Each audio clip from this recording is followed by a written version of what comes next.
अब देखते हैं बच्चों क्वेश्चन नंबर 23 का सॉल्यूशन। क्वेश्चन नंबर जो 23 है 23, ये आपके सिक्के से रिलेटेड है। कहा है एक खेल में 1 रुपए के सिक्के को 3 बार उछाला जाता है और प्रत्येक बार का परिणाम लिख लिया जाता है। तीनों परिणाम समान होने पर अर्थात 3 चित या 3 पट प्राप्त होने पर हनीफ खेल में जीत जाएगा। कोई एक लड़का है जिसका नाम हनीफ है, बोला कि अगर 3 बार टेल आ गया या फिर 3 बार हेड आ गया तो वो जीत जाएगा, अन्यथा वह हार जाएगा। यानी अगर और कुछ आता है तो वो हार जाएगा।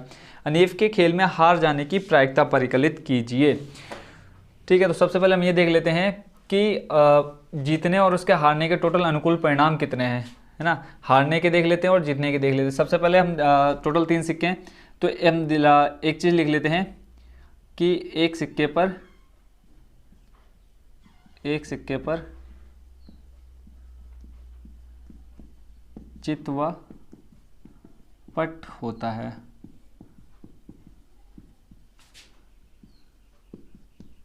जिसे हम चित को देखो हेड से, चित को एच यानी हेड, व पट को टेल कहते हैं। ठीक है, तो अब 3 सिक्के उछाले, यानी एक सिक्कों को 3 बार उछालना है या 3 सिक्के एक साथ उछाल लो, कोई बात नहीं, दोनों एक ही चीज़ है। तो सबसे पहले हमने सिक्का उछाला, पहला वाला सिक्का उसमें हेड आया। ठीक है, ये हम परिणाम लिख रहे हैं। देखो पहले में आया हेड, फिर दूसरे वाले में हो सकता है हेड आ जाए, तीसरे वाले में क्या आ जाए, हेड आ जाए। एक तो ये चांस है या नहीं है, यानी आप 3 सिक्के उछाले, तीनों में क्या आ जाए, हेड आ जाए, तो ये चांस भी है। फिर मान लो पहले वाले में हेड आ गया, दूसरे वाले में हेड आ गया, तीसरे वाले में टेल आ गया, ये चांस भी है। पहले उछाला हेड आया, दूसरे उछाला हेड आया, फिर तीसरा उछाला आपने क्या गया, टेल आ गया, ये चांस भी है।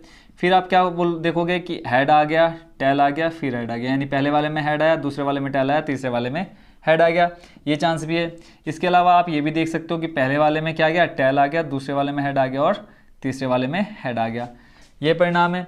या तो फिर क्या हो सकता है, तीनों में क्या आ जाए, टेल आ जाए। पहला उछाला टेल, दूसरा उछाला टेल, तीसरा उछाला टेल आ गया।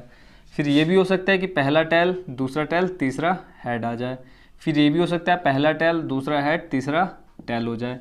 या फिर ये भी हो सकता है पहला हेड, दूसरा टेल, तीसरा टेल। ठीक है, टोटल ये आपके कितने परिणाम निकल के आ गए, 8। इसके अलावा और कोई चांस है तो वो आप मेरे को कमेंट बॉक्स में बताना। तो टोटल आपके 8 चांस बनेंगे। तो यानी 3 सिक्कों को उछालने पर, 3 सिक्कों को उछालने पर कुल संभावित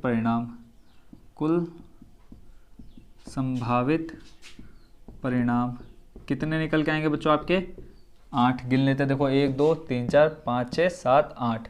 तो ये आपका क्या निकल के आ गया, कुल संभावित परिणाम। अब हनीफ जो है वो लड़का कब जीत रहा है, या तो जब तीनों बार क्या है, हेड है, या फिर तीनों बार टेल है। बट यहाँ पे बोल रहा है क्वेश्चन में हमसे ये नहीं पूछा, हमसे ये पूछा है कि हनीफ के खेल में हार जाने की प्रायिकता बतानी है। तो हम यहाँ पे लिख लेते हैं, हनीफ खेल तभी जीतेगा, हनीफ खेल तभी जीतेगा जब तीनों बार क्या है, चित आए, चित या पट आए, तभी वो जीतेगा। तो हनीफ में यानी इसके चांस कितने हैं, हनीफ के खेल में जीतने के चांस, देखो हेड या टेल कितनी बार आ रखा है यहाँ पे, तीनों बार हेड, तीनों बार टेल, तो 2 बार इसकी, यानी इसके चांस कितने हैं जीतने के, यहाँ पे लिख लेते हैं, हनीफ के खेल में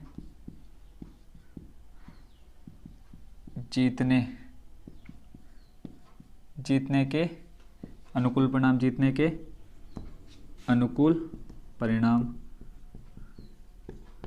टोटल कितने आ रहे हैं, 2। जीतने के चांस उसके 2 हैं, बट हारने के कितने, हम क्या कर देते हैं, कुल में से 8 में से 2 माइनस कर देते हैं। हनीफ के खेल में हारने, ये बच्चों आपने डैश डैश नहीं करना है, यहाँ पे पूरा लिखना है, हारने के अनुकूल परिणाम। टोटल 8 हैं, 8 में से आप 2 माइनस कर दो, कितने बचेंगे, 6। यानी 6 चांस उसके हारने के हैं और 2 चांस उसके जीतने के हैं। अब हारने की प्रायिकता पूछे तो यहाँ पे लिख लेते हैं, हनीफ के खेल में हार जाने की प्रायिकता, अनुकूल परिणाम बच्चों यहाँ पे देखो फॉर्मूला आप लिख देना, अनुकूल परिणाम बटे कुल संभावित परिणाम। हारने की अनुकूल परिणाम कितने उसके बच्चों 6, कुल संभावित परिणाम 8। तो इसको सॉल्व करेंगे, 2 का भाग दोनों में जाएगा, 2 3 6, 2 चौको 8। यानी हनीफ के खेल में हार जाने की प्रायिकता बच्चों कितनी है 3/4। आई होप इस क्वेश्चन को भी अच्छे से आप समझ गए होंगे। तो ये हो गया बच्चों आपका क्वेश्चन नंबर 23 कंप्लीट।